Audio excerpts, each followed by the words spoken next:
হার্দিকে সরিয়ে মুম্বই ইন্ডিয়ান্স আবারও অধিনায়ক করছেন রোহিত শর্মাকে। হ্যাঁ, এমনটাই জোর গুঞ্জন।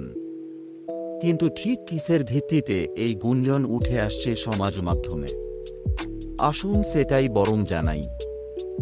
আজকের এই ভিডিওতে পান্ডিয়ার নেতৃত্বে পরপর দুটো ম্যাচে মুম্বাইয়ের পরাজয়ের পর রোহিত শর্মা এবং আকাশ আম্বানিকে এমআই ডাগআউটে গুরুত্বপূর্ণ এবং জরুরি আলোচনা করতে দেখা যায়।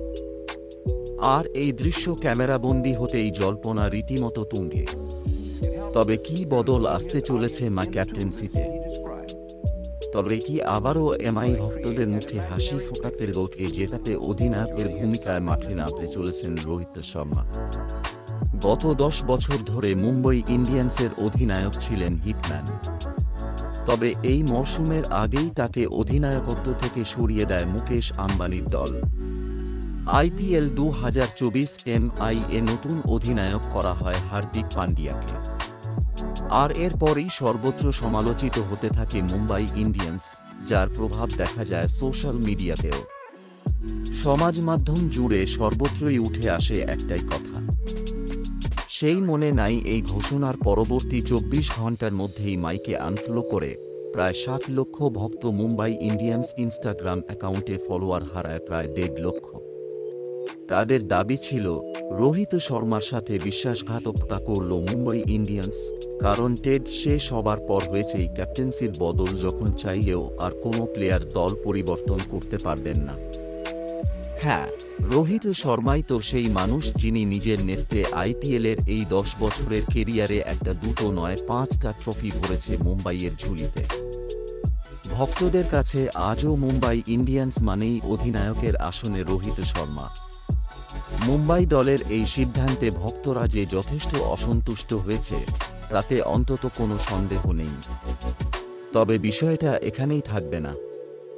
আইপিএল 2024-এ নিজেদের প্রথম ম্যাচে গুজরাতের মুখোমুখি হয় মুম্বাই।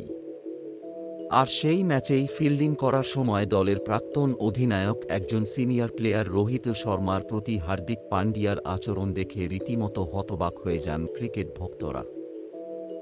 আর এমন অবস্থায় একরকম দাঁতে দাঁত চেপে ক্রিজ আঁকড়েই 29 বলে 43 রানের ইনিংস খেলেন রোহিত। তবে অধিনায়কত্বের প্রসঙ্গ যদি বাদও দিই, সেক্ষেত্রে বোলিং হোক বা ব্যাটিং কোনো খাতেই নজর কাড়তে পারেন আহাদি। বরং গ্যালারিতে উপস্থিত এমআই ভক্ত থেকে শুরু করে হার্দিকের পুরনো দল গুজরাটের ভক্তরাও রীতিমতো খেপে ওঠেন। হার্দিক পান্ডিয়ার ওপর গ্যালারি থেকে ভেসে আসছে একের পর এক কটাক্ষ। সোশ্যাল মিডিয়ায় উপচে পড়ে ট্রোল, আবার কখনো ম্যাচ চলাকালীন ময়দানে হঠাৎই একটি কুকুর ঢুকে পড়ে তাকে ইঙ্গিত করে হার্দিক বলে চেঁচিয়ে ওঠে।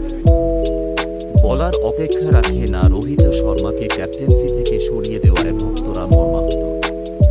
তবে একজন প্লেয়ারকে এভাবে অপমান করা সঠিক কাজ নয়, কারণ ক্রিকেট ভদ্রলোকের খেলা প্রসঙ্গ। নিজেদের প্রথম ম্যাচে গুজরাতের বিরুদ্ধে খেলতে নেমে পরাজয় ঝুলিতে ভরে মুম্বাই প্রশ্ন। হার্দিকের অধিনায়কত্ব নিয়ে দ্বিতীয় ম্যাচে হায়দরাবাদের মুখোমুখি হয় মুম্বাই। আর সেখানে রেকর্ড রান তাড়া করতে এক হাতে মাঠে নেমে বায়সি রোজে নিজের ছন্দে উত্তাপ ছড়ান রোহিত শর্মা। ভক্তরা দুর্লভ করে দেখেন হিটম্যানের 12 বলে 26 রানের ইনিংস। তবে তাতেও শেষ হয় না। সেই ম্যাচেও হারতে হয় এমআইকে। তবে ম্যাচের পরাজয় নিয়ে যখন এমআই-এর বর্তমান ক্যাপ্টেন হার্দিক পান্ডিয়াকে প্রশ্ন করা হয়, তখন কখনো তিনি বলেন, সবাই তিনিই দলের অধিনায়ক হয়েছেন, তাই সবটা বুঝে নিতে তার একটু সময় লাগছে। আইপিএলের প্রায় সমস্ত মরশুমেই প্রথম থেকে পয়েন্ট টেবিলে নজর কাড়া জায়গায় থাকে মুম্বাই। কিন্তু এবারে যেন সেই ছন্দপতন। ভক্তরা মনে করছেন টানা পরাজয়ের অন্যতম কারণ রোহিত শর্মাকে ক্যাপ্টেন্সি থেকে সরিয়ে দেওয়া। ফল তো নষ্ট হয়েছে টিম বন্ডিং। তবে গতকালের ম্যাচে পরাজয়ের পর রোহিত শর্মা এবং আকাশ আম্বানিকে এমআই ডগ আউট